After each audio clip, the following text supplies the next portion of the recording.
Happy Devils Wednesday. This is the State of the Fan Address, episode 200. Yes, episode 200. Streaming live on Facebook Live, YouTube Live, Twitter Live, and Twitch on the Let's Go Devils Network. I'm your host, Sam Wu, here with PucksandPitchforks.com's editor-in-chief, Nick Villano. Talking Timo Meyer tonight. Special guest a little bit later, Lyle Richardson, a Spector's hockey. Good old, reliable Lyle Richardson. Nick, how are you, my friend? Spector's hockey, Bleacher Report. He's a bunch of places. We love having Lyle on because here's the thing, is that there's not many people in like the mainstream who's willing to kind of go all out on these deals. And Lyle is. I mean, call Bleacher Report whatever you want to call it, but, you know, I'm out here writing actual trades, and Lyle's out here doing the same thing. You got to put your neck out there a little bit, right? You know, I'm trying to find value for these players, and he's doing the same thing. You got to love that about him.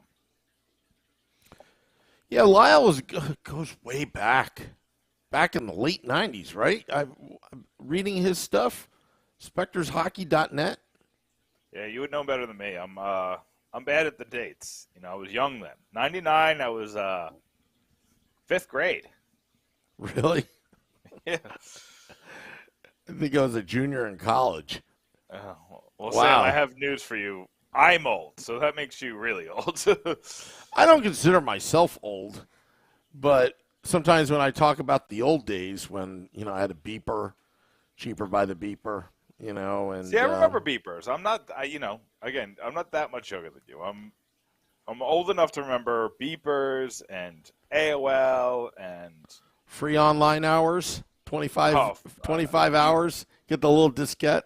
Oh, we can't go on until we get the disc in the mail in a couple of days. Let's wait. It's like, oh, it's only for new subscribers. What? Oh, this is ridiculous.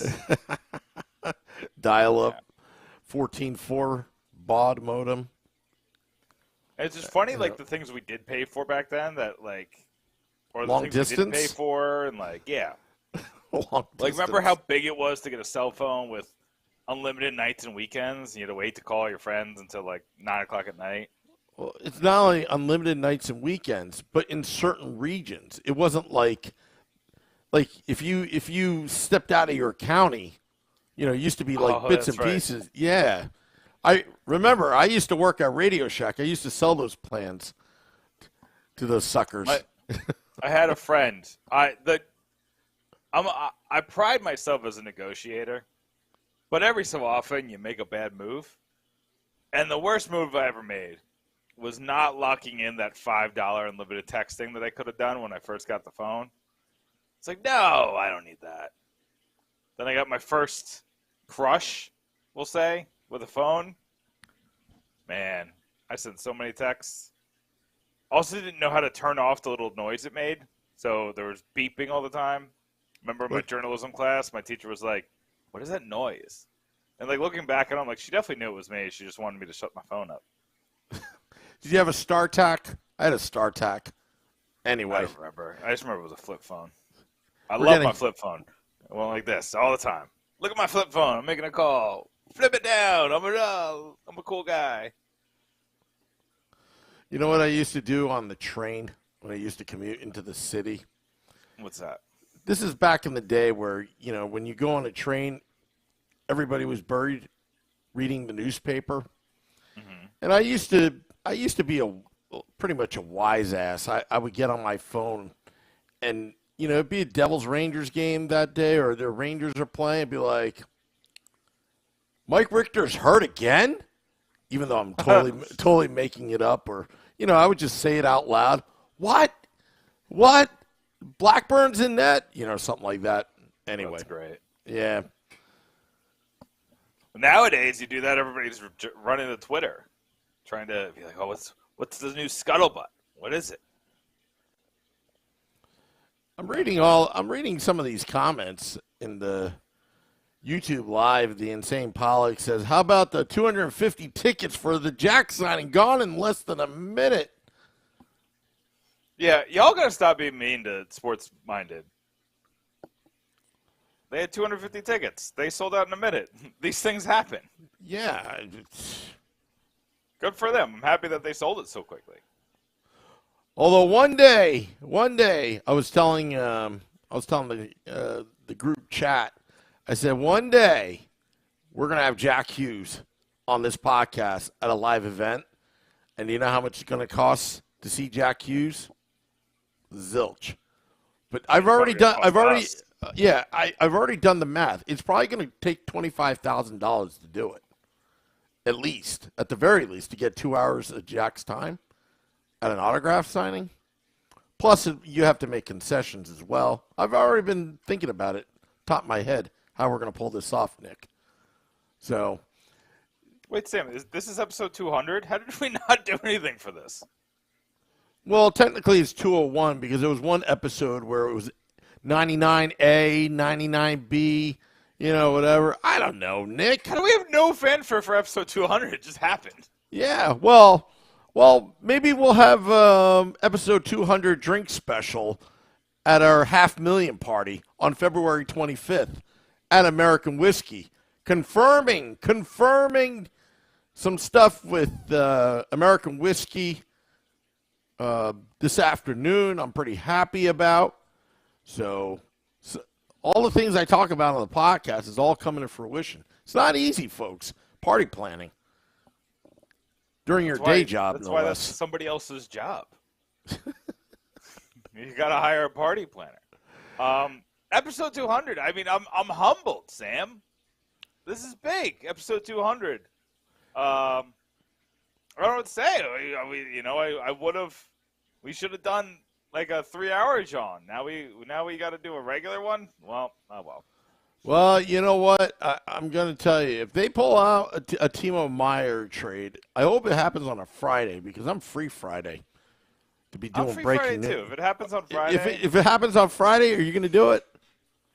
Listen. I'm putting up drywall, so you're going to have to call me. Okay. But have your studio ready. I got to get a haircut on Friday. I'm already getting shaggy. And I already have a haircut appointment and all that. I'm hoping it would break around about 2 p.m. Eastern on Friday. It'd be perfect. I'm out of pocket. 10 to 12 is I'm out of pocket. Yeah. So if it breaks Friday news dump, I'm ready. I'm here. Yeah. I already told the NHL and the fax machine that hold off on the official word. Hold off. You can get the fax that the trade is. Do they still do that now? Fax? They can't, right? After the NFL fiasco from a couple years ago, that there's no way they could still do that, right? Yeah. There's no way. Well, I was told. Just so everybody knows, the NFL fiasco is that two teams have to obviously fax at the same time for a trade to go through. One team faxed on time when it was like a superstar linebacker was leaving the Broncos or going to the Broncos, but I think the Broncos put their fax in late, so they nulled the trade because it missed the deadline. Well, didn't Lou Lamoriello try to trade for Rob Niedermeyer in 2003 to get Scott's brother? Didn't he try that move or something? And the fax got in. It. Oh. I thought there was a fax machine problem. Maybe I'll have to look into that one. Yeah, or something like that. But a birdie told me as well back in the day. I don't think it's true now because I was always wondering, how does Bob McKenzie confirms all these? He was always ahead of the game, and I guess TSN had their fax machine synced with the NHL fax machine. That's what a little birdie told me, but I have no way of verifying that. I don't know how that would work. Is that allowed? That seems like against the law. No. Well, yes and no. I don't know. It's one of those things where, if you have a rights holder agreement, maybe that was part of the agreement. So obviously it's not like, the TSN up in Canada, hacking into the telecom systems at the NHL offices. But I think it's just one of those courtesy type, official, when deals make. I don't know, but that's what a little birdie told me years ago. Yeah. But I don't know now with Sportsnet being the ruler of the rights holder agreements up in Canada, I'm sure they get something too. So what airs on TSN? Baseball? What, in Canada now? Yeah. Oh, I don't know. Why don't we ask our Canadian Curling? listeners? I'm sure they have some hockey. They have RDS in Montreal. Sometimes I turn that on when I'm in Canada. It's the great Canadian Football League? Yeah. I don't know, Sam. We're off the rails. Let's get back on the rails. Timo Meyer still not traded. I said a couple weeks ago, I think it was late January, you have to be patient because this isn't going to happen soon. And we're now 3 or 4 weeks since I've written that article. Still no Timo Meyer trade. We do have a Vladimir Tarasenko trade. That's new for us, right? That didn't happen last week? Correct. So I've seen some people, and some legitimate people, say the Tarasenko trade is going to force the Devils' hands to make a trade. The combination of the Tarasenko and the Bo Horvat trade. And I just don't see it. I don't see why. Tarasenko, I like Tarasenko as a player. I'm a little upset that he went to the Rangers. He's obviously unlocked something that wasn't working in St. Louis. But he's not Meier, not by a long shot. Maybe he could be. But he's, my worry is that Tarasenko might show up for the playoffs, and then you're in trouble. I'm one to say, don't overpay for a player. Don't overpay. Now, you can. There is no overpayment for certain types of players. If you're getting. I'm trying to think. If you're trading for. I'm trying to be realistic. Like when they traded for Eichel. When the Knights traded for Eichel, there was really no payment that was going to be an overpay, right? Because Eichel's a super duper duper star, even though he's had his own issues. But even that's kind of flawed because he had that injury. I don't know the best example for it. If you're trading, for Connor McDavid, there's no price that's too high, right? When they traded for Gretzky, when the Oilers traded Gretzky to the Kings, there was no price that was too high. But, I don't know if Meier's in that class where if you trade Nemitz and Hughes and a first, that's obviously a price nobody wants to pay. But is Meier the kind of guy that's worth it to give up those types of assets? A 7th overall pick, a 2nd overall pick, and then another first-round pick. Right? Because I think that's why the trade hasn't happened yet. We keep hearing, why doesn't the trade happen yet? Why doesn't the trade happen yet?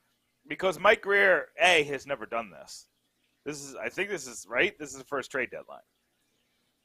And he has these premium assets. By the way, Mike Grier has a lot on his plate because he also has Erik Karlsson and that redonkulous contract.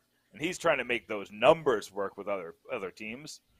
And he also has players like Nick Bonino, who people are calling about. And they just traded the defenseman to the Kraken. So I can't remember his name off the top of my head. But he was paired with Karlsson for most of the year. So he's been busy. We're hearing that the Devils and the Sharks have been talking more over the past 48 hours, and that's great. I still don't think it happens until I'm going to say February 25th? Maybe? February 25th is the day where I'm going to be like, okay, there's a possibility that this doesn't happen. Is there a plug in there when you said February 25th? Was I supposed to tell you where we're going to be at on February 25th? Why don't you let them know why February 25th is on top of our minds? Because that's our $500,000 party right before the Devils take on the Philadelphia Flyers to celebrate the 2003 Stanley Cup champions.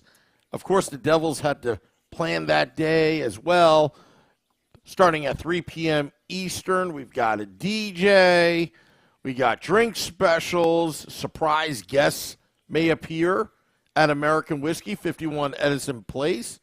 Anybody can appear at any moment. And, of course, the podcast will be there as well. So anyway, if it doesn't happen in the next 10 days, then I'll be like, it might not happen. Some other team might swoop in. The Devils aren't willing to make that move. Because here's the odd thing. The Devils are 11-1-2 in their last 14 games. Stupidly good record. The Rangers have been just as good. So they've somewhat kept up. I think they're only 5 points ahead of the Rangers. The Hurricanes have kept up. They're still 3 points behind the Hurricanes. And honestly, the Devils haven't played that well.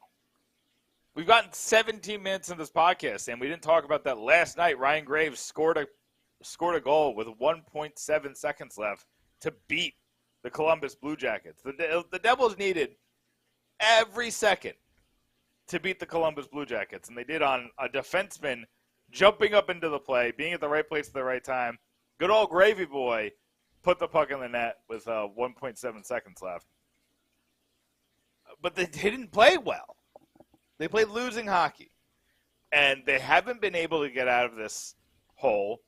Jack Hahn, who's a great analyst on Twitter, kind of broke down the Devils' issues, and it looks like it comes down to coaching, where other teams have adjusted to what the Devils are doing, and the Devils have not had time to adjust back and find a new system or a new philosophy that's going to have them dominate teams. So, they're regularly in a lot of these advanced stats, finishing over the past month or two, finishing 25th, 26th, 27th in the league, but they're winning. The goals are going in, and more importantly, Mackenzie Blackwood and Vitek Vanacek are making the stops. But that's just it's a ticking time bomb, we'll call it. So, if you're Tom Fitzgerald, are you letting their recent play, I don't want to say force your hand, because you're already going after this player, but are you more apt to make the deal early since your team isn't playing very well?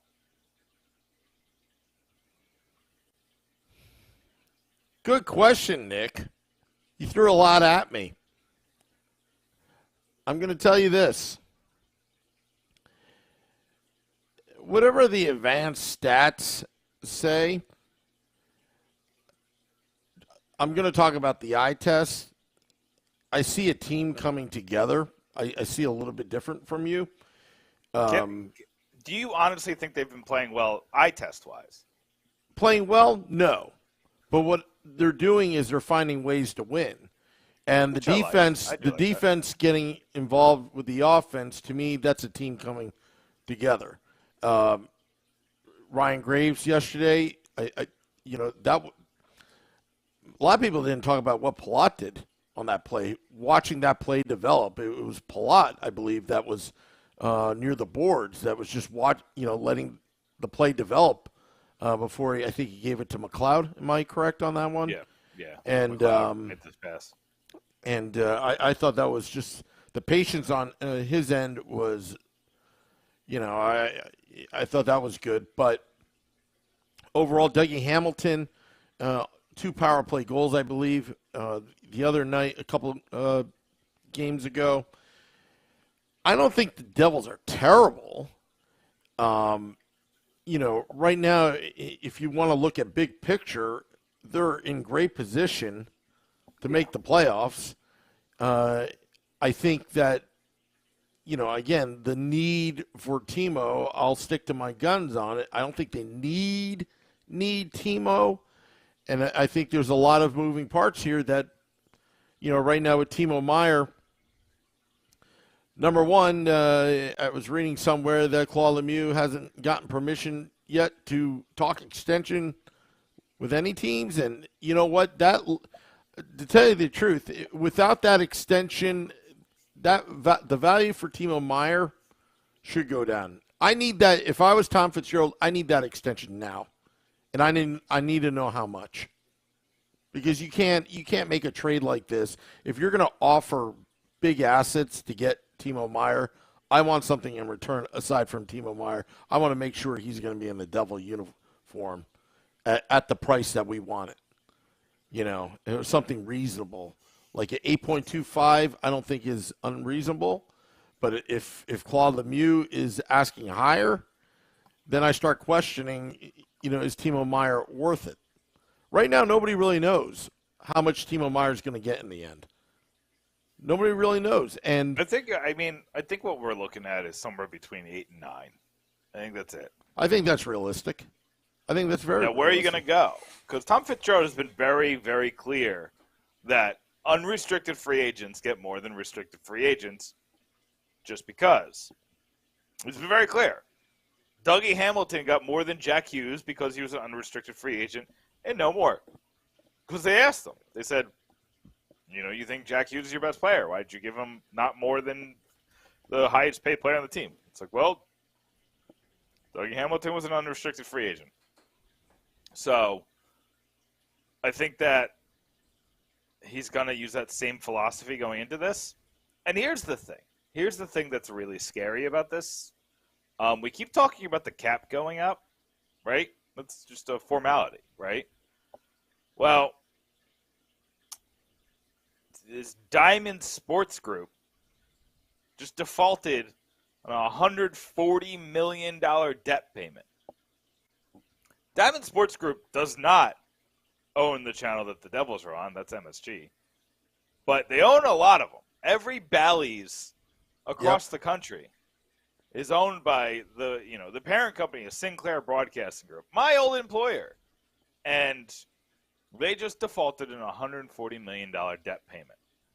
And there's talks of bankruptcy. There's talks of a lot of things. You're talking about hundreds of millions of dollars in rights fees that are on the line right now, Sam.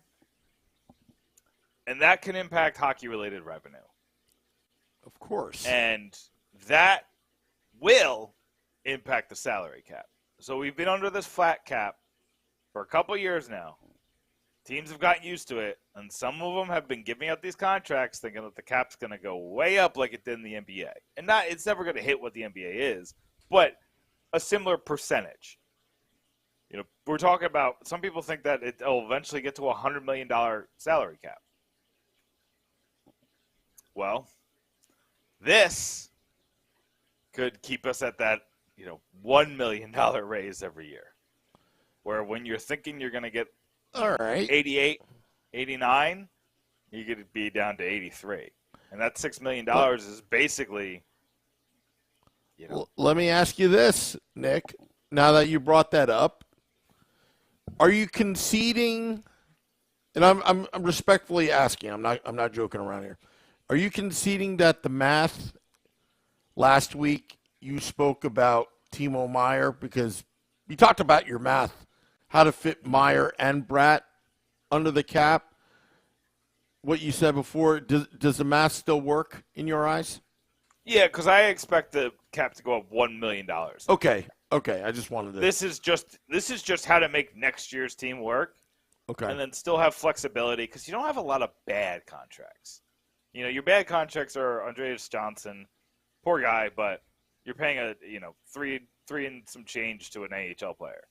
And then Miles Wood, he's just been terrible this year. And he's getting paid north of $3 million. But both those contracts are off the books in the offseason. That is true. And as well as Damon Severson and Ryan Graves and Tomas Tatar, and those players are, have been playing really well, but they're off the books, and they're all getting a little bit older. If I'm the Devils, I feel like you have to make the Meier move just because you have the control, right? It's not like he's Tarasenko who can go to any team he wants. It is Devils or bust. They could pay him $10 million next year and figure the rest out. That would suck. But you can figure it out, right? maybe. I mean, the problem here is that if you give him $10 million, you probably have to sign Bratt to a 1-year deal again. Yeah. And then you're in trouble because you got Meier and Bratt heading towards unrestricted free agency. Not knowing what the cap's going to do because of all this turmoil in TV rights deals. Not knowing a plethora of things. Well, not knowing how good Hughes and Nemitz are going to be right out of the gate. There's a difference between Bratt and Meier, though.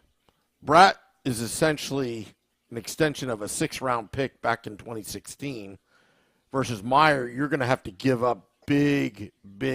If Bratt walks, theoretically, if you have two of them walking, you didn't really lose. I mean, it would suck to lose Bratt, but it's like, okay, it was a 6th-round pick, and we got a lot out of him. Thank you, Jesper Bratt, for all the years. But Meier we got a lot out of him in years that meant nothing. Now these years mean something. Yeah, but if you give up a 1st-rounder, this, that, whatever from Meier, and he walks in 18 months, I'd be screaming, Nick. Yeah, that's bad. Yeah, I mean, there's a big difference between Bratt and Meier walking in terms of what did you have to, what you got. Bratt was a 6th-round pick that was assigned to you back in, I don't know, 8 years ago. Meier. And then you're in a devastatingly bad position at wing. If you take Bratt off this team, who's your first 2-line wings? You got Palat, who's been playing well. You got Tice Thompson. I'm just kidding around. I'm just joking. I mean, maybe, but here's the thing about Tice Thompson is he's struggled mightily. And a lot of people compare him to his brother Tage, but Tage is like 6'4", and Tice is 6 foot nothing. He's like my height, So I don't see him becoming Tage, even though his brother was a late bloomer. I really like Tice Thompson, but then the boy can't stay healthy. Yeah, that's a problem. That's a problem. People like Graham Clark, people like Arseny Gritsik, people like there's one other. It's not coming to me.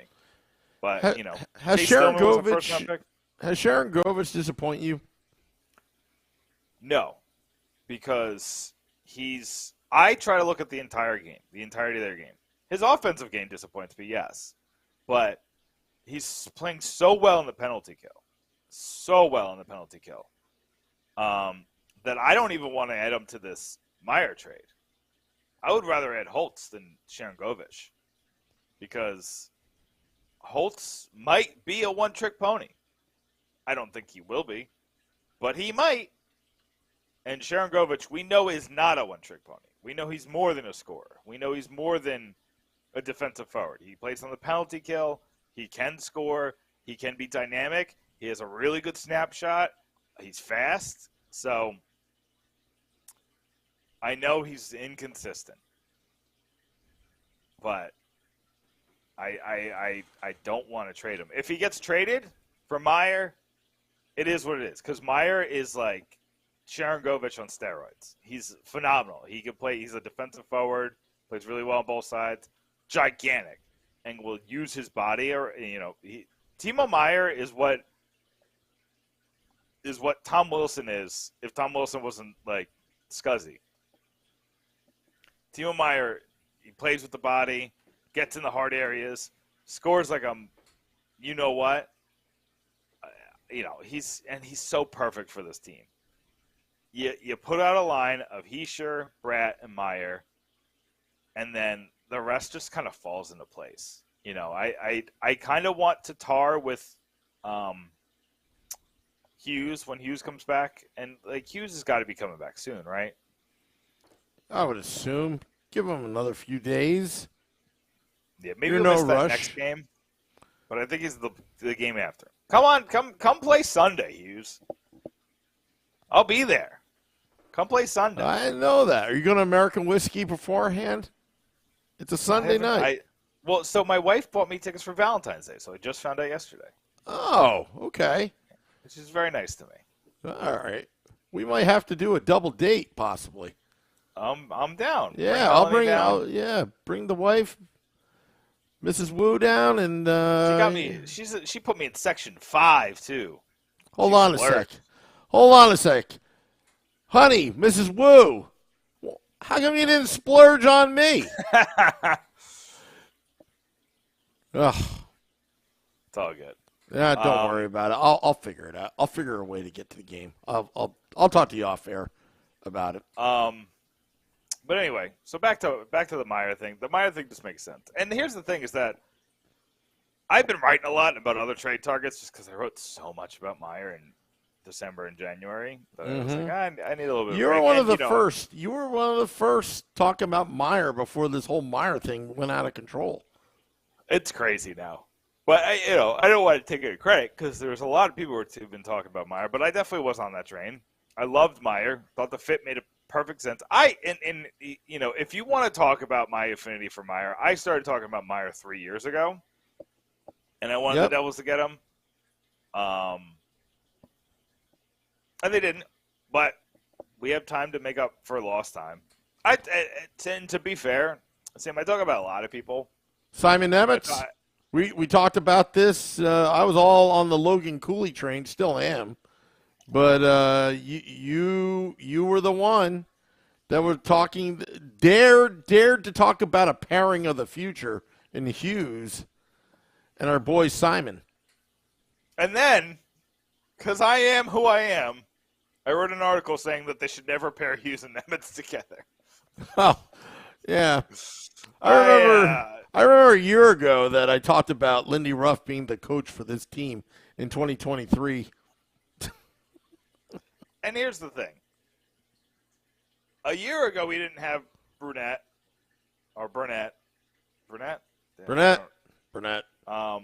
He didn't have who's the guy we got from the Golden Knights? Why is that name escaping me? McGill? Was it Brian McGill? Yeah, McGill, right? He didn't have McGill. He didn't have Breland was in the AHL. He had a completely different coaching staff, and the staff is getting the most out of this team. So, I commend Lindy Ruff for making the moves, standing by. I think that Tom Fitzgerald had a say, but you get rid of Mark Recchi, you get rid of Elaine Nastradine. It wasn't working anymore. But Lindy Ruff. Did Lindy Ruff actually pick them? That's why I want to know. Did Lindy Ruff? I don't think. I think he did. It was during the pandemic when he was hired. The heart of the pandemic. I don't think he had a choice. Well, no, Recchi came the year after. So he didn't pick Nas. I'm pretty sure, didn't No, Recchi. No, I think Recchi was picked in that COVID-shortened season.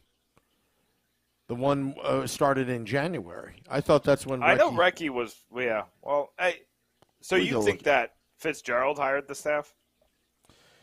I think it was more or less of a COVID situation where, okay, I think Lindy was a hired gun, but Lindy had to use what he had at his disposal. In terms of Mark Recchi, I don't know if that was a Lindy move or that was Fitzgerald and, Recchi knowing each other from, the Pittsburgh days and the playing days. I don't know.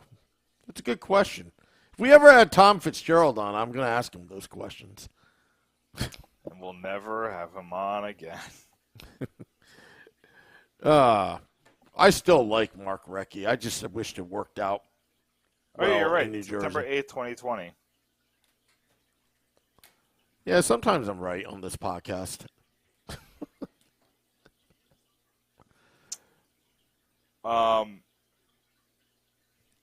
So Greg Wyshynski just reported that it's 50-50 that Jack Hughes returns to the lineup tomorrow night. Okay. So, again, they have a back-to-back this weekend. So, yeah, I don't think he plays in both of them. So, let him play tomorrow night, give him Saturday night off, and then let them play Sunday. Let them play Sunday against the Jets. Get him off against Pittsburgh. You need to play Hughes on that Saturday against Pittsburgh division. Go away, Sam. I don't need this. I don't need this kind of. As a matter of fact, on Sunday, I think they need to play their AHL team because get out of here. You'll be there. No, I'm just kidding around. You know I'm kidding. That's a lot of games this week, though. So that's Tuesday, Thursday, Saturday. Okay, so that's 4 games this week. Big week for the Devils. You got to win tomorrow night.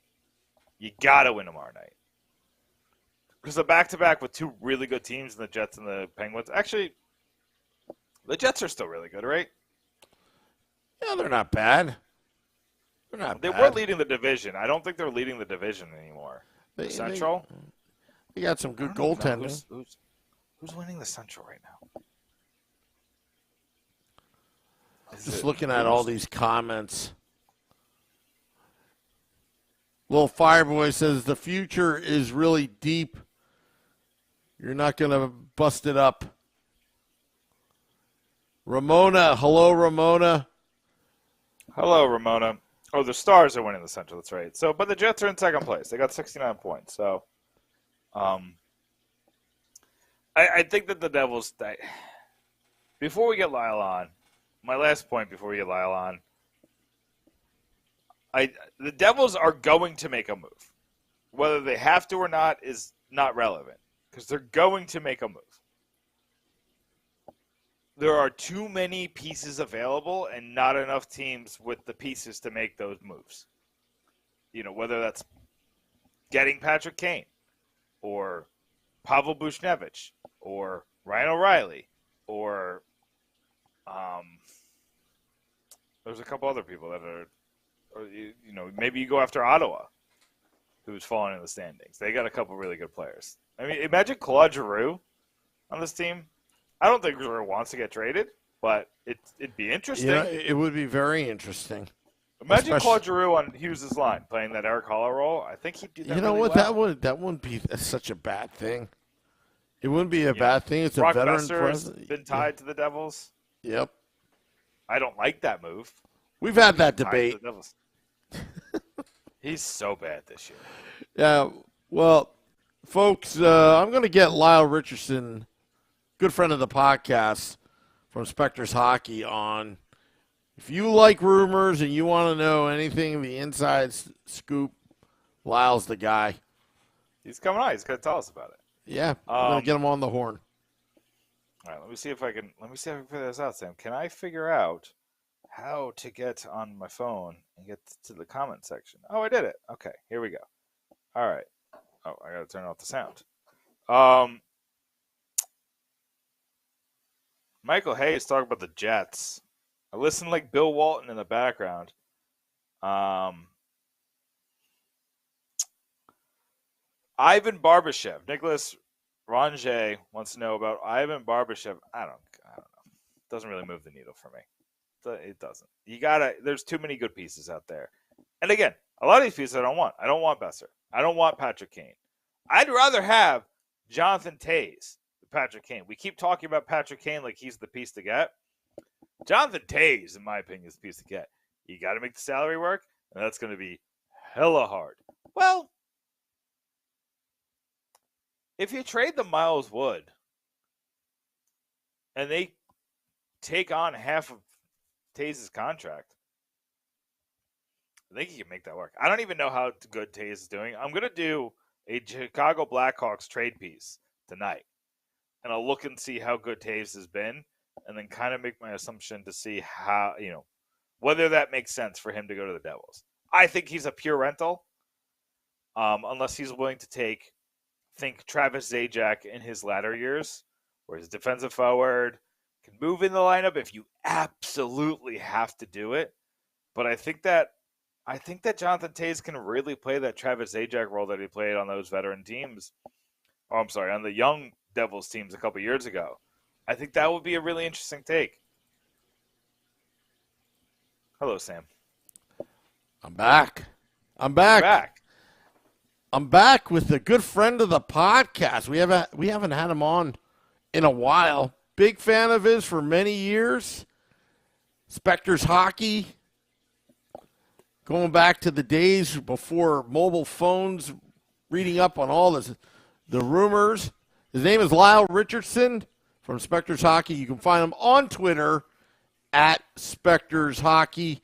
Lyle, Sam, you cut off your own mic. Me back on. Yeah, it's been a while. I think did we talk? I think what was it in the off season? I think was the last time we spoke. It was over the summer. I think it was July. I think it was right after the Devils made their moves.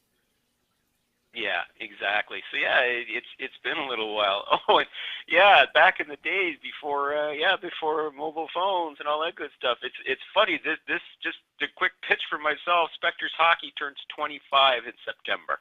Wow. So 1998, guys. 1998. Yep. We were comparing ages earlier. I won't tell you how old I was in 1998. I was of of a normal age, but I was in elementary school. See, my memory was good, Nick. My memory was good. I told you, 1999. I was you're right there. Reading all about Jason Arnott. Is he going to the Devils or not? Bill Guerin's contract situation. I remember. Wow. I remember. Wow. Yeah. Yeah, that back in the days before a salary cap when anything could happen, and usually did. It was wild back then. I mean, Bobby Holik got a $9 million a year contract? Something like that, yeah, in free agency. It's wild times. But it's wild times right now, Lyle, and we're talking about another, it's 20 years later, and we're still talking about $9 million contracts for superstars. I guess inflation hasn't hit the NHL, right?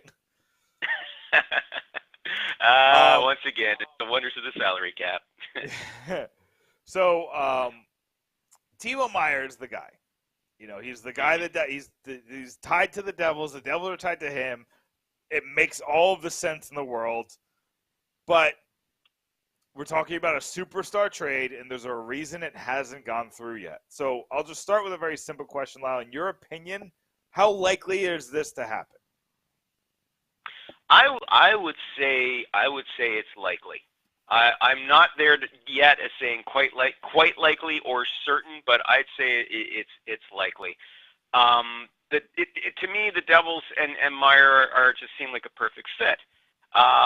You know, we know that Tom Fitzgerald, he already said over 2 weeks ago he's looking, if he makes a significant trade, ideally he'd like to bring in a top six winger whose contract he can control beyond this season, and that just screams Timo Meyer. You know, so you know they can afford him. They can certainly afford you know to pay. Whatever, like, you know, the Sharks, because let's be honest, the Sharks, they're going to be looking for futures. They're going to be looking for prospects especially. They'll look at draft picks, yeah, but I think the big thing is prospects. And the Devils have one of the deepest prospect pools in the NHL.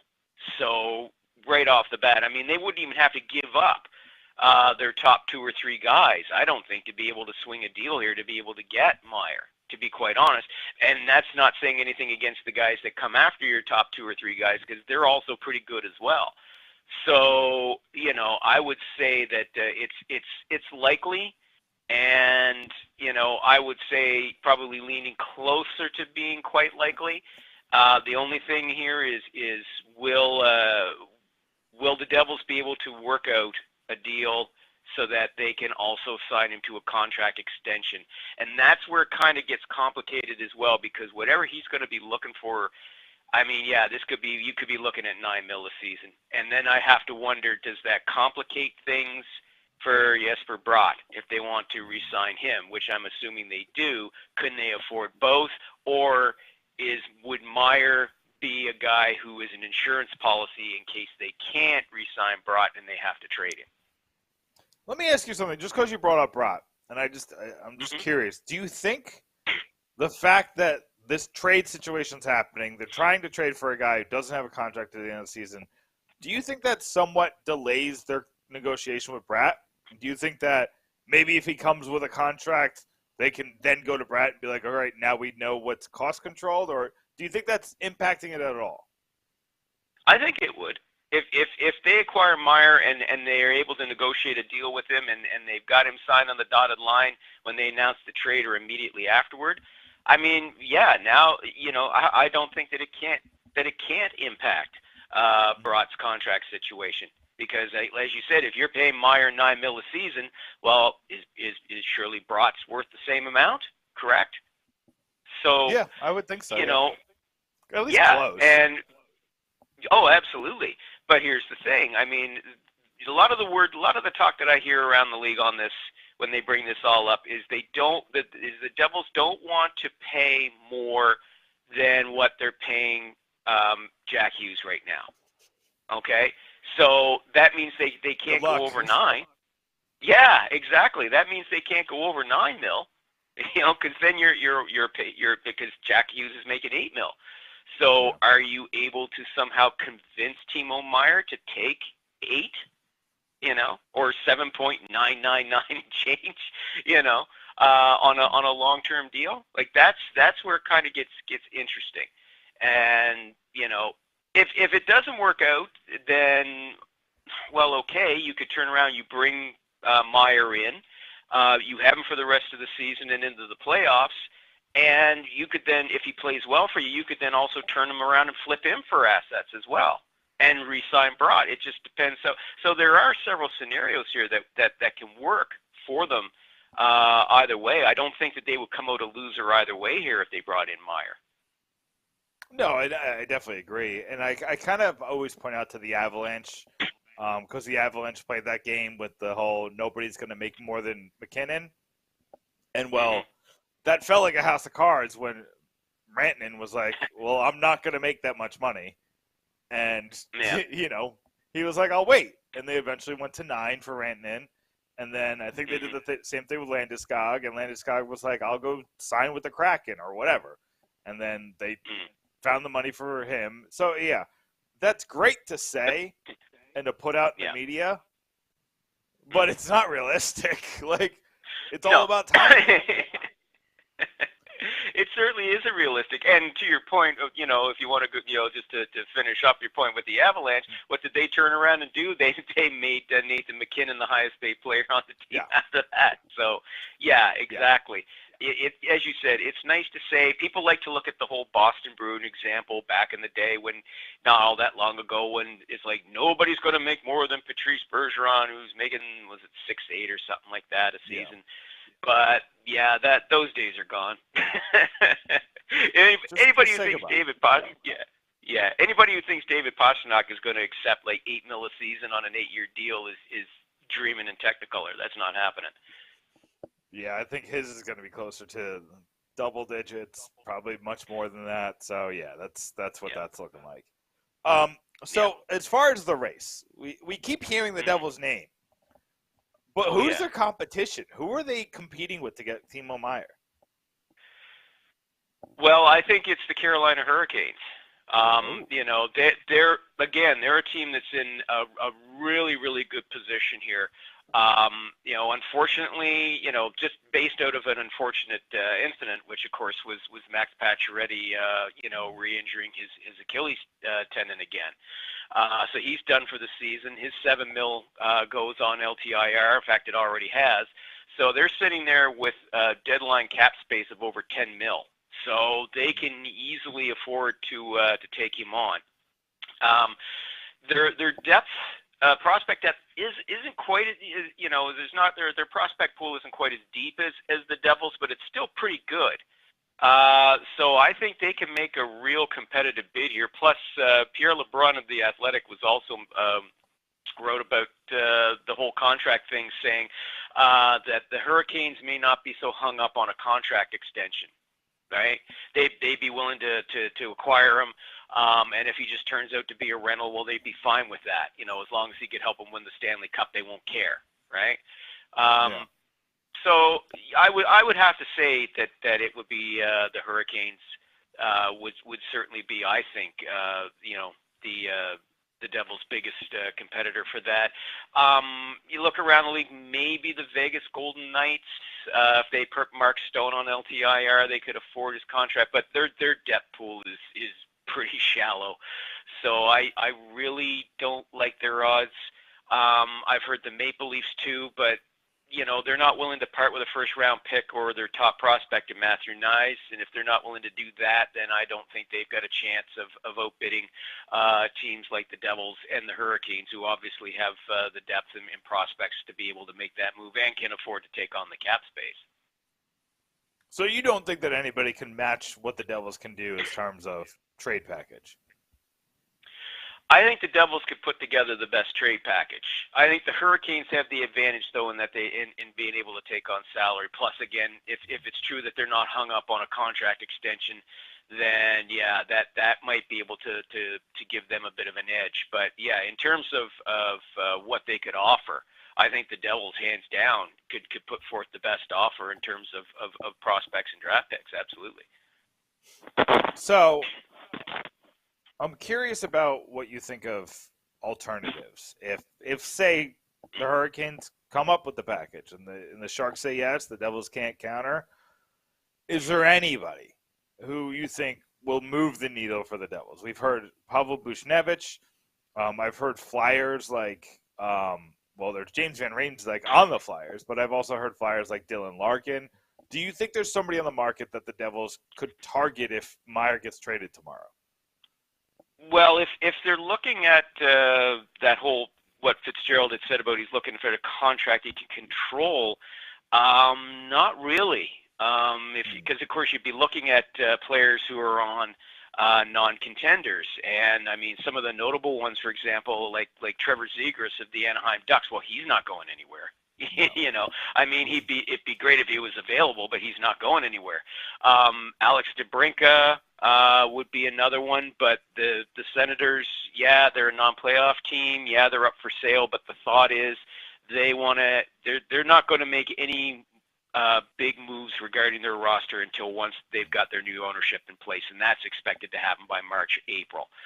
Okay. So I don't think, obviously if you terms of talking trade deadline, that wouldn't happen in time to be able to help them out.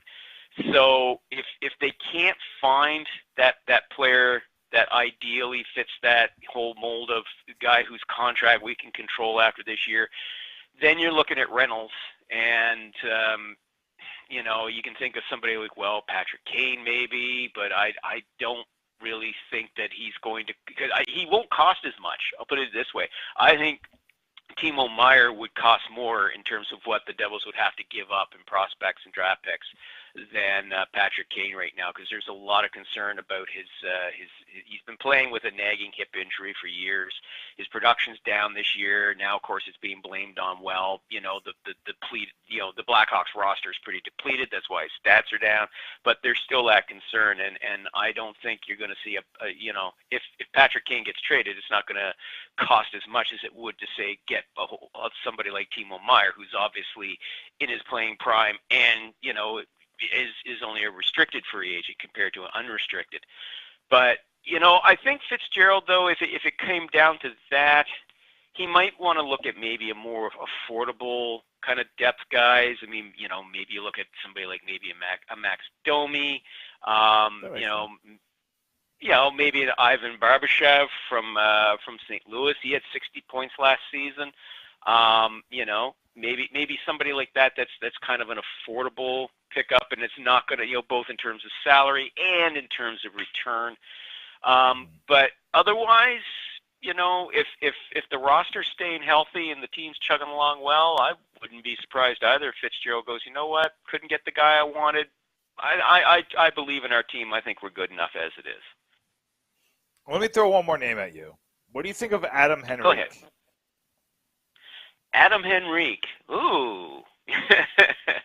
I'm going to have the career go full circle here, eh? Yeah. Why not, right? Henrique gets over. Oh, hey, why not? I don't think would he be averse to coming back? As you said, he's got a year left. 33 years old. I mean, he's had, his best years are kind of behind him, but he's still putting up decent numbers. He's 33 points, and he's in 50 some odd games. He's close to scoring 20 goals this season. So that might not be a bad addition. I mean, if you're talking with a guy who's got a year left on his contract, perhaps, Yeah, maybe he could go for somebody like that. But again, though, for him, it's the cap hit. I think you'd be looking at asking the Ducks to retain a chunk of that, and that's going to cost you. They're going to want a quality prospect, or probably more than a second round pick if you want them to retain that salary, because it would be a healthy chunk. He's making, I think, what, $5.8 million is his cap hit. 5 and change, definitely, yeah. Yeah, so they probably would have to retain half. Yeah. Yeah, and if they retain it, when we're talking about quality prospect, like I'm assuming you're not meaning Nemitz or Hughes, obviously. Oh God, no. But if they want to take former first round pick Chase Stillman off our hands, I am willing to make that move.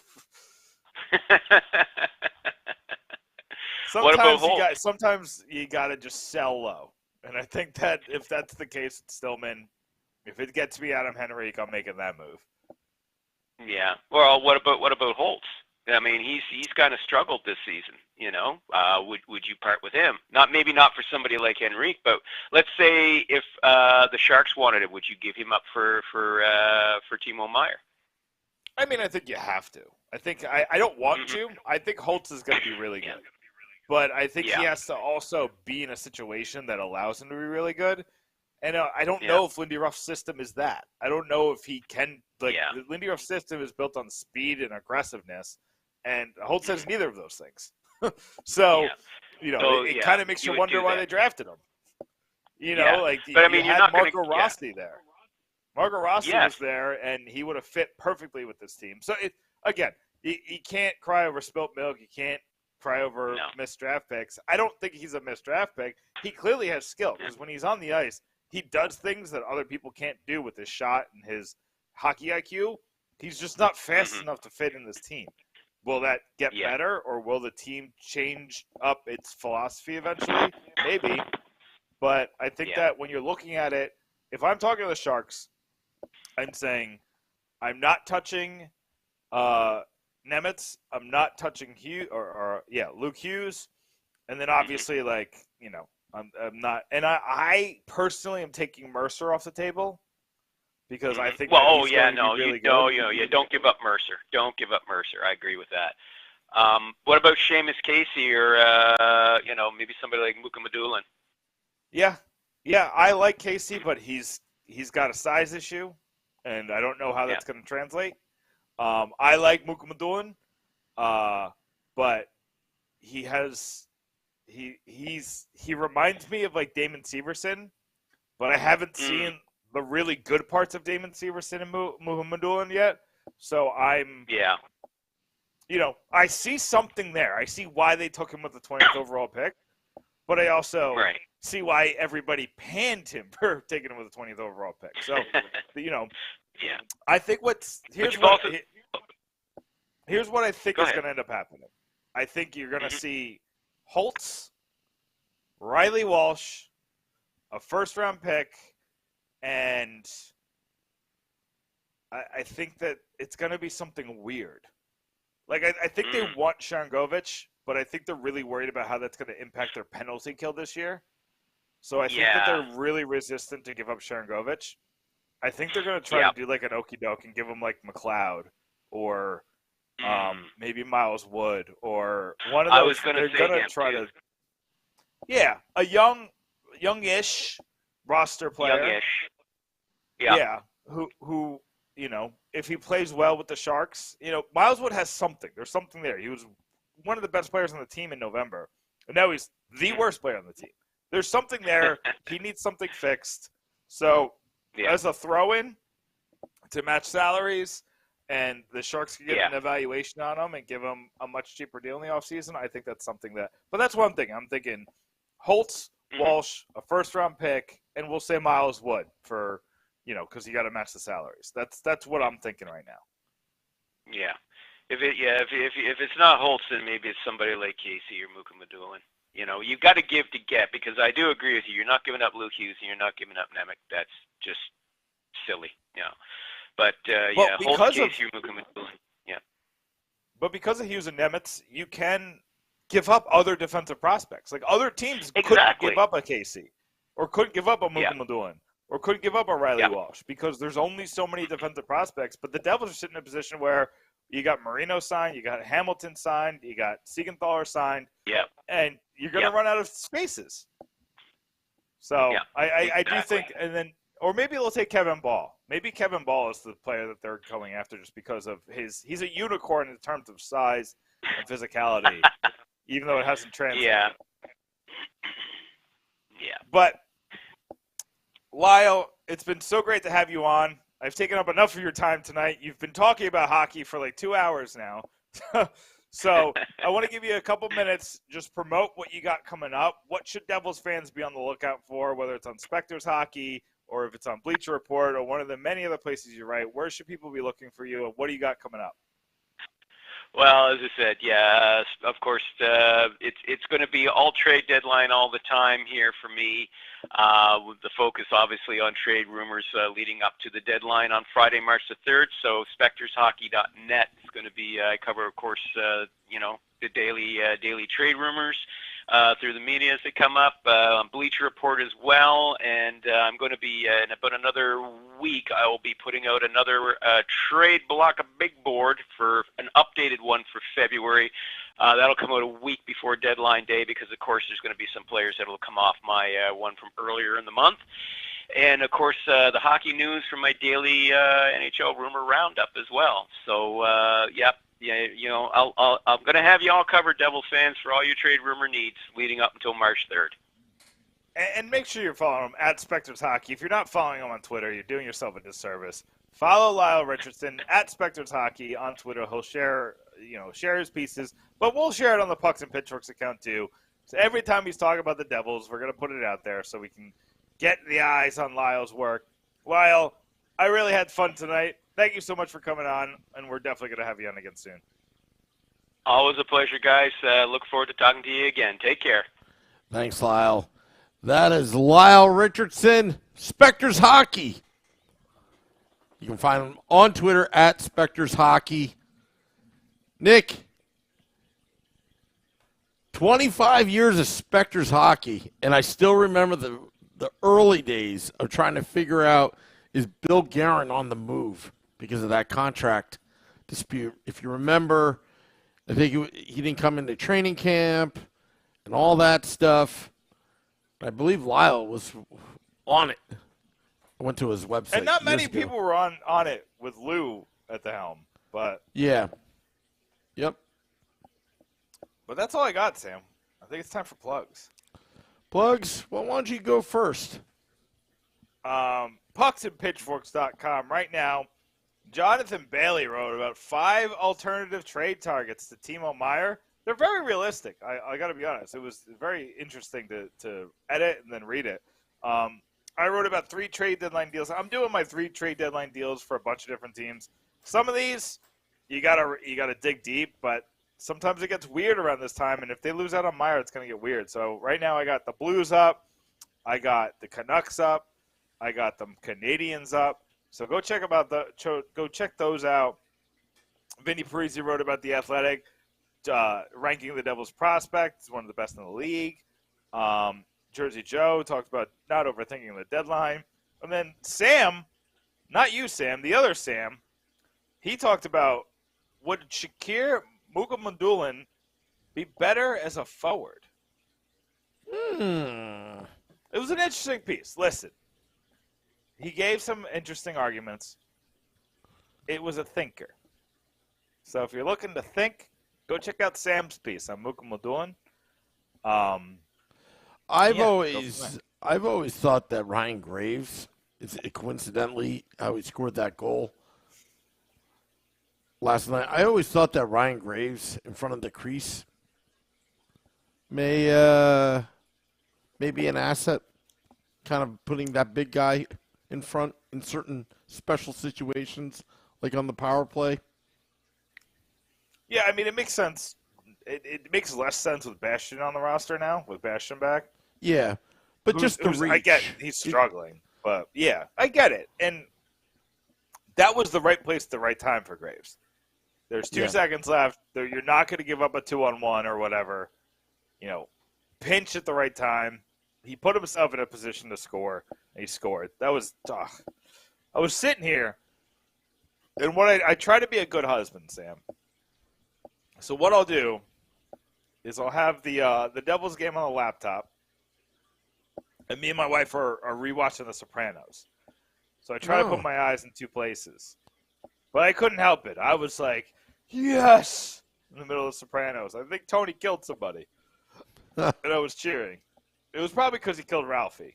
That's what season we're on. So, and I don't care about spoilers. It's 20 years ago that the show came out. Get out of here, people. It was great. Just don't watch The Sopranos for the first time after having knee surgery like I did, because you're just sitting there. You're all drugged up with the painkillers, and then you watch season 1.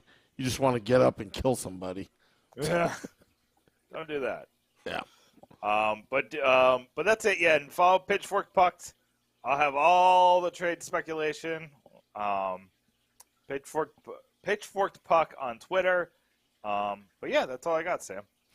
Yep, and just remember, February 25th, American Whiskey, 51 Edison Place, in the beautiful downtown area of Newark, New Jersey, across the street from Prudential Center. Our $500,000 party starting at 3 p.m. Eastern on that Saturday, February 25th. We're pumping the tires right now, Nick. 500,000 downloads, and it's going to be good. It's going to be good. Hope to see you there. Be square. Oh, I'll be there. Well, that's good, Nick. Hitting the music. Sorry. I couldn't find the button. All right. Want to thank Lyle Richardson of Spector's Hockey. Thank all you, the fans, dropping the podcast at midnight for your morning and afternoon commute. Keep it here. Till next time, let's go Devils.